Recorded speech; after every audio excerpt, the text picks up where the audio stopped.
என்னை ஈண்டெடுத்த என் பெற்றோருக்கும் என்னை வளர்த்தெடுத்த தமிழ் தாய்க்கும் அறம் வளர்த்த தமிழால் அனைவரையும் வணங்குகிறேன். இன்றைய பெண்கள் ஆரோக்கியமாக இருந்தார்கள், அன்போடு பழகினார்கள், பலமுறை பேசுவார்கள், உண்மைதான். ஆனால் இப்ப உள்ள பெண்கள் அனைவருமே பலமுறை பேச நேரம் இருக்காது, ஆரோக்கியமாக இருக்க நேரம் இருக்காது. உண்மைதான். என்னவென்றால் அவங்களுடைய உழைப்பு தியாகம் குடும்பங்களுக்கென்றே. அப்போது என்ன அப்படின்னா, பிள்ளைங்களை நம்ம மாமியார் பாத்துக்கிடுவாங்க, நம்ம மாமனார் பாத்துக்கிடுவாங்க, பக்கத்து வீட்டுல பாத்துக்கிடுவாங்க அப்படின்னு சொல்லிட்டு விட்டுருவோம். இப்ப நம்ம கண்கண்ட தெய்வமா நம்ம குழந்தைகள் 2 குழந்தைகள் வச்சிருக்கோம். 2 குழந்தைகள், நாம் இருவர் நமக்கு இருவர், நாம் இருவர் நமக்கு ஒருவர், நாம் இருவர் நமக்கு இன்னொருவர், அந்த மாதிரி இருக்கு. அப்படி இருக்கும் பட்சத்துல அந்த குழந்தைகளை பாதுகாத்து வளர்க்கிறதும், நாம அவங்களுக்கு கல்வி கற்றுக் கொடுப்பதும், அந்த பிள்ளைகள் ஒரு தடவை நாடகம் சொல்றாங்க, 1ஆம் கிளாஸ் 3 தடவை நான் படிச்சிருக்கேன், அப்படியே 3 தடவை படிப்பது பெரியதில்ல. அந்த பிள்ளைகளை எப்படி படிக்க வைப்பது என்றுதான் தெரியுது. அந்த பெண்கள் அந்த குழந்தைங்களுக்கு 3 தடவை படித்து நம்ம படித்து பயனில்லை. அந்த 3 தடவை படித்ததை 3ஆம் 1ஆம் கிளாஸ் படிக்க வைக்கிறதும் பெருமை. அந்த குழந்தைய படிக்க வைத்து அவனை பெரிய ஆளாக வைக்கிறது, உனக்கு பெரிய ஆளாக வைப்பது நம்மளுடைய பெற்றோருடைய கடமை. இப்ப அந்த காலத்து மாதிரி பக்கத்து வீட்டுல ஏதாவது வெளியூர் போனா செய்யும் அப்படின்னா, ஒரு கல்யாண வீடோ ஏதோ வீட்டுக்கு ஃபங்க்ஷன் வீட்டுக்கு போனோம்னா பக்கத்துல பாட்டிகிட்ட விட்டுட்டு போறோம்னு சொல்றீங்க. இப்ப வீட்டுக்குள்ள பூட்டி வச்சுட்டு போறோம். எல்லா எலக்ட்ரானிக்ஸ் பொருட்களையும் பிள்ளைங்களுக்கு வாங்கி கொடுத்து, இதை நீ உன்னுடைய மூளையை வளர்ச்சிப்படுத்திக்கோ அப்படின்னு சொல்லிட்டு எல்லா பொருளையும் எனக்கு வீட்டுக்குள்ள வச்சுட்டு பையன் என்ன செஞ்சிடலாம், பாதுகாப்பா பெட்டகமா வச்சுட்டு போறோம். திருக்குறள் புக்கை எப்படி விக்டோரியா எந்திரிச்ச உடனே பாதுகாத்து பெட்டகமா படிச்சாங்களோ, அதே மாதிரி குழந்தைகளுக்கு என்ன செய்யறோம் அப்படின்னா, உள்ள எல்லாம் அவங்களுக்கு தேவையான பொருளை ஃபுல்லா நம்ம இந்த பெண்கள் உழைத்து அதுகள் குழந்தைகளுக்காண்டி அவங்களுடைய வாழ்க்கையை அர்ப்பணித்து அந்த பிள்ளைங்களுக்கு தேவையான ஃபுல்லா என்ன செஞ்சுட்டு வச்சிருக்கோம், வீட்டுக்குள் பூத்து வைத்து அந்த குழந்தைகளை அடைக்கப்படுத்திட்டு போறோம். அப்போது அப்படி இல்லை. ஏன் அப்படின்னா, அந்த பிள்ளைங்க படிப்புல இப்போ பாருங்க, இப்போ பெண் உரிமை, அப்போ பெண் உரிமை இருந்திருக்கு. எதுக்கு அப்படின்னா, நம்ம மாமா என்ன சொல்லுவாங்களோ, மாமியார் என்ன சொல்லுவாங்களோ, குழந்தை என்ன சொல்லுவாங்களோ அப்படின்னு சொல்லிட்டு ஒரு பெண் அடிமைத்தனத்துல இருந்து அந்த பெண்கள் அல்லப்பட்டதை சொல்ல முடியாம தாய்தாப்பட சொன்ன வருத்தப்படுவாங்க, சொல்ல முடியாம. இப்போ அப்படி கிடையாது. நீ இல்லாம என் பிள்ளைகளை எனக்கு வளர்க்க தெரியும், நீ இல்லாம சமுதாயத்துக்கு ஏற்றது அல்ல இருந்தாலும், நீ இல்லாம என் பிள்ளைகளை நானு சுய சம்பாதிக்கம் பண்ணி என் பிள்ளைகளை என்ன செய்ய முடியும், வளர்க்க முடியும். தன்னால எடுத்து ஆடவர் சங்கத்துல இருந்திருக்கு, அந்த காலத்துல இருந்தாலும் இந்த மாதிரி துணிச்சலா இல்லை. அப்புறம் என்ன அப்படின்னா, அந்த பெண்களுக்கு கல்வி கற்க வேண்டும் என்றால் எனக்கு ஒரு தடை இருந்தது. பெண்கள் மேடம் சொன்ன மாதிரி அடுப்போதும் பெண்களுக்கு படிப்பு இருக்கு. மேடம் சொன்னதுக்கு அப்புறம் விளக்கு தெரிஞ்சது, ரொம்ப நன்றி மேடம். ஆனா அடுப்போதும் பெண்களுக்கு படிப்பு எதற்கு, நீ அடுப்பாங்கிறதே இரு, நீ சமையல் பண்ணிக்கிட்டு சமையல் கட்டு செஞ்சுட்டே இரு. அத நீ படிப்பு வேண்டாம், உனக்கு சமையல் வேலை மட்டும் போதும் அடிமைப்படுத்தி வச்சிருக்காங்க. அதனால பெண்கள் என்ன செய்ய முடியல, வெளியே வளர்த்து வர முடியல. இன்று கல்லூரியிலையோ பள்ளியிலையோ இராணுவத்தில இருந்து எல்லா விதத்திலையும் பெண்கள் என்ன செஞ்சிருக்காங்க, முன்னேறி இருக்கிறாங்க. அப்போ எழுத்தறிவித்தவன் இறைவன்.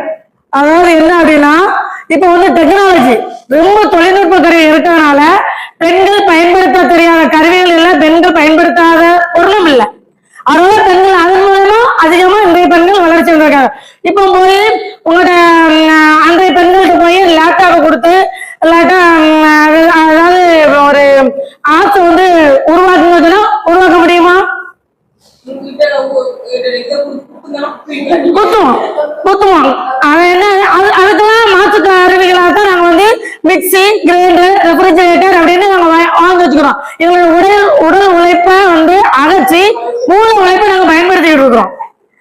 அப்புறம் என்ன அப்படின்னா, ஒரு கிராமத்துல ஒரு பெண் இருக்கு அப்படின்னா, அந்த பிள்ளைய படிக்க விடாம, படிக்க கூடாது நீ ஒரு சொல்றது என்னையே தான். எம்ஃபில் படிக்கும் போது எம்ஏ முடிச்சோன்னா மேரேஜ் பிக்ஸ் பண்ணாங்க. அப்போ நான் எம்ஃபில் படிப்பேன்னு சொல்லிட்டு யூனிவர்சிட்டி அப்ளிகேஷன் வாங்கிட்டு வந்துட்டேன். அப்போ எங்க சித்தப்பா சொல்றாங்க, நீ எம்ஏ வரைக்கும் படிச்சது போதும், எம்ஃபில் படிக்க கூடாது அப்படின்னாங்க. ஆனா எங்க சித்தப்பா பொண்ணு எம்ஏ படிச்சுட்டு இருக்கா. அவன் அடுத்து எம்ஃபில் அப்ளிகேஷன் எனக்கு ஒரு போட்டி வந்துருச்சு.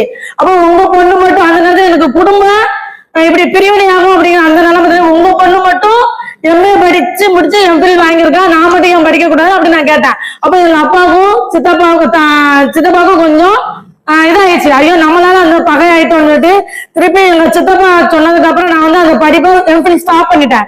மேரேஜ் பண்ணி என் வீட்டுக்காரர் கேட்க, என் வீடு மேரேஜ் ஆன மாதிரி பொண்ணு என்னையும் பார்க்கவே வரல என்னுடைய வீட்டுக்காரர். அப்போ அவர்கிட்ட நான் கேட்கிறேன், கைதா ஸ்கூல்ல வேலை பார்த்துட்டு இருக்கேன்.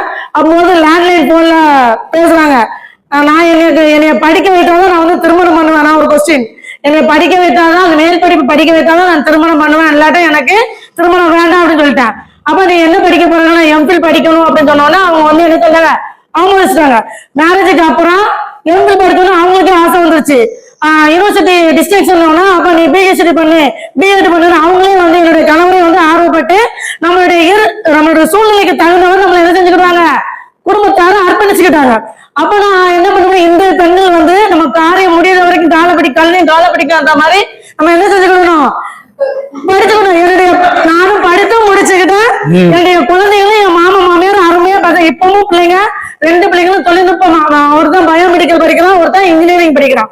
2 பசங்களுமே எங்க மாமா மாமியாரும் ஒரு நாள் கூட சோறு ஊட்டினது கிடையாது. ஒரு நாள் கூட என் குழந்தைங்க துணியை நான் இது பண்ணது கிடையாது.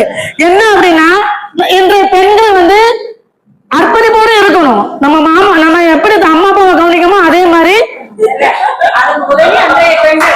அந்த பெண்கள் இருந்தாங்க. நாங்களும் மாமியார் அம்மாவா நினைச்சோம், அவங்களும் எங்க மருமகமா நினைச்சதுனாலதான் இவங்க முன்னேற முடிஞ்சிருக்குது. அதான் அதிர்ஷ்டம்.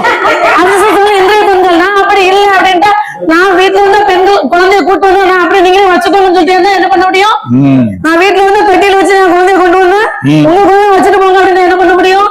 முடியாது. நம்ம குடும்ப பிள்ளைங்க, நம்மளுடைய குடும்ப பாரத்தை என்ன செய்ய நம்ம தான் களையணும் அப்படிங்கறதுக்காண்டி நாங்களும் அர்ப்பணிப்போட இருந்தனால எங்களுடைய குடும்ப சுமையும் குறைந்தது. அப்புறம் என்ன அப்படின்னா, அப்ப வந்து ஒரு சேலை வாங்கினாலும் கணவர்கிட்ட கேட்கணும், ஒரு அப்பாட்ட கேட்கணும், ஒரு அம்மாட்ட கேட்கணும். நீ வேலைக்கே போற, உனக்கு எதுக்கு சேலை அப்படிம்பாங்க. இப்ப அப்படி கிடையாது. சேலை எடுக்கணும். நேற்று ஒரு திங்கக்கிழமை பிரிவு உபச்சார விலை எங்க கல்லூரியில நான் ஒரு சாரி எடுக்கணும்னு சொன்னேன். எங்க வீட்டுல வேண்டாம்னு சொன்னாங்க. நான் என்ன பண்ணேன், எடுத்துட்டு வந்துட்டேன். நல்லா இருக்க.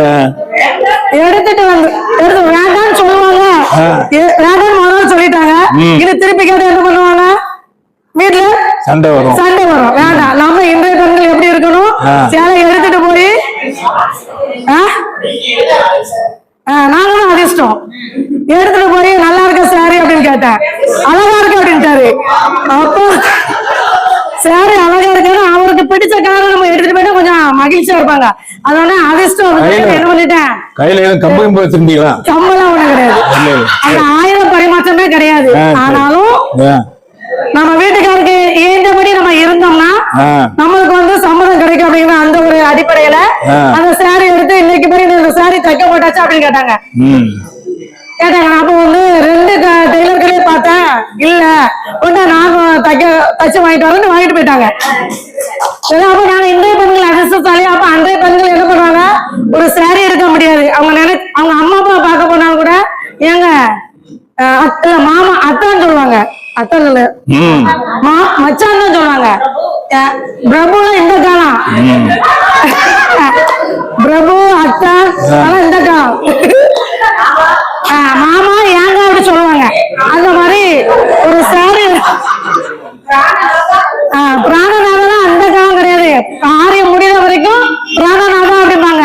காரியம் முடிஞ்சதுக்கு அப்புறம் பிராணநாதம் கிடையாது, அவ்வளவுதான். அடுத்து இந்த சொந்த உழைப்பில் கார் வாங்கும் அளவுக்கு பெண்கள் உயர்ந்திருக்கிறாங்க அப்படின்னா அவங்களுடைய சுய உழைப்பு தான். சுய உழைப்பு அதாவது என்ன அப்படின்னா, குடும்பத்துக்கு இயந்தவாறு இன்றைய பெண்கள் நடந்தால் குடும்பமும் முன்னேறும், தான் பெற்ற குழந்தைகளும் வந்து முன்னேறுவாங்க அப்படிங்கிறது என்னுடைய வாதம். இதுவரைக்கும் நேரம் வந்து நடுவர் அவர்களே, இன்றைய பெண்கள் அதிர்ஷ்டசாலிகள் என்று தீர்ப்பு அன்புடன் வேண்டுகிறேன்.